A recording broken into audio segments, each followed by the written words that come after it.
Assalamualaikum warahmatullahi wabarakatuh. Apa kabar teman-teman semua? Nah, di video kali ini saya akan membahas tentang memahami gejala alam yang terjadi di Indonesia dan sekitarnya. Pernahkah daerah kamu mengalami bencana alam? Misalnya saja banjir, tanah longsor, gempa bumi, kebakaran hutan, dan lain-lain. Coba perhatikan peta konsep di bawah ini. Mengenai gejala atau peristiwa alam yang terjadi di Indonesia dan negara-negara tetangga.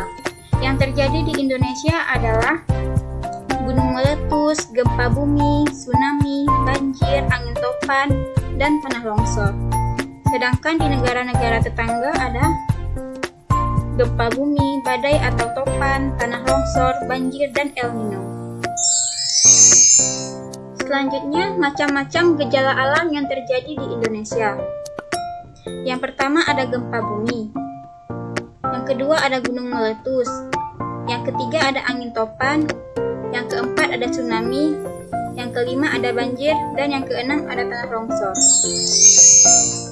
Nah, apa sajakah sebab-sebab terjadinya bencana alam? Yang pertama ada gempa bumi. Ada 3 sebab terjadinya gempa bumi. Yang pertama, gempa bumi tektonik. Gempa ini disebabkan oleh adanya pergeseran kerak bumi. Gempa bumi tektonik terjadi akibat pelepasan tenaga dari pergeseran lempeng-lempeng tektonik di permukaan bumi. Yang kedua, gempa bumi vulkanik. Gempa ini disebabkan adanya aktivitas gunung berapi yang akan meletus. Yang ketiga, gempa tanah runtuh. Gempa tanah runtuh adalah gempa yang mengiringi bagian gua yang roboh, misalnya gua kapur atau lorong pertambangan yang lapuk. Yang kedua ada tanah longsor. Sebab dari tanah longsor adalah terjadinya saat lapisan bumi paling atas dan bebatuan terlepas dari bagian utama gunung atau bukit. Hal ini biasanya terjadi karena curah hujan yang tinggi, gempa bumi atau letusan gunung api. Longsor dapat terjadi karena patahan alami dan karena faktor cuaca pada tanah yang berbatuan. Yang ketiga ada tsunami.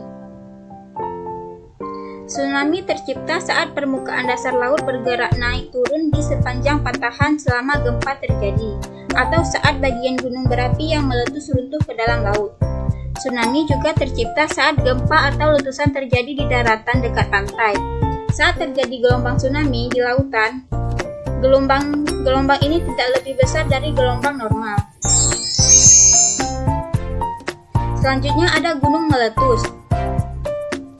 Letusan gunung berapi terjadi apabila magma naik melintasi kerak bumi dan muncul di atas permukaan. Pada dasarnya, gunung berapi terbentuk saat pertama kali magma meletus ke permukaan. Setelah magma terbentuk, sebuah gunung berapi akan terus meletus selama masih banyak magma yang terkandung di dalamnya.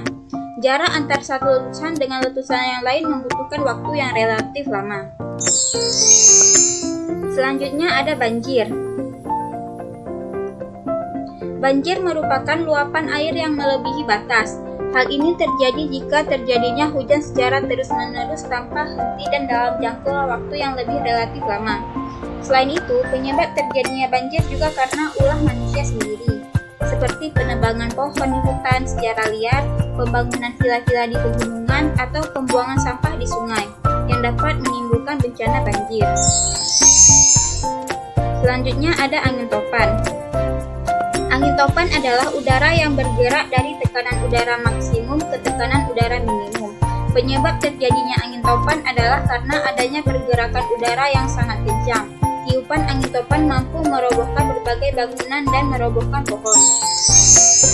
Selanjutnya ada gejala alam di negara tetangga. Gejala alam di negara tetangga antara lain, yang pertama ada gempa bumi. Yang kedua ada badai atau topan. Yang ketiga ada tanah longsor. Yang keempat ada banjir. Dan yang terakhir ada El Nino. El Nino berasal dari bahasa Spanyol yang berarti sang bayi Kristus. Dinamakan El Nino karena sering muncul ketika perayaan Natal di akhir tahun. El Nino merupakan interaksi antara atmosfer tropis dan samudra tropis. Setiap 2 hingga 7 tahun sekali, perubahan tekanan udara di atas Samudra Pasifik menyebabkan angin tropis bertiup menuju khatulistiwa. Hal ini mengakibatkan permukaan perairan menjadi hangat. Suhu panas yang ditimbulkan El Nino dapat mematikan banyak ikan dan burung laut karena menghambat naiknya perairan dingin yang kaya nutrisi ke permukaan. Nah, cukup sekian pembahasan kita pada hari ini. Saya pernah membaca salah satu kata-kata nasihat, yaitu kerusakan alam bukan terjadi pada kita, tetapi karena kita. Oleh sebab itu, marilah kita jaga lingkungan kita agar tetap bersih untuk kehidupan yang sehat. Terima kasih telah menonton video ini, dan tunggu video saya selanjutnya. Assalamualaikum warahmatullahi wabarakatuh.